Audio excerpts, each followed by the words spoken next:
আমাদের দেশকে সাম্প্রদায়িকভাবে উস্কে দেওয়া যায়। তার দোসররা কিন্তু পালায় নাই। ওবায়দুল কাদের তিনি বলেছিলেন পালাবো না, কিন্তু তিনি পালিয়ে গেছেন।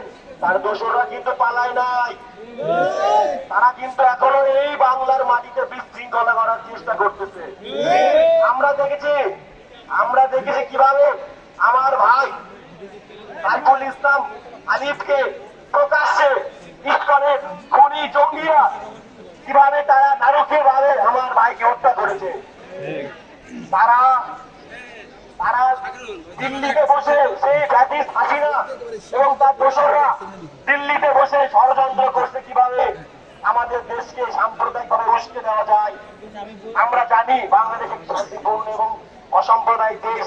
আমরা অসাম্প্রদায়িক ভাবে আমাদের দেশকে এগিয়ে নিতে চাই। কিন্তু যদি কোনো অপশক্তি এই বাংলার জমিনে কোনো বিশৃঙ্খলা, কোনো সাম্প্রদায়িক দাঙ্গা করা, রায়ট করার চেষ্টা করে,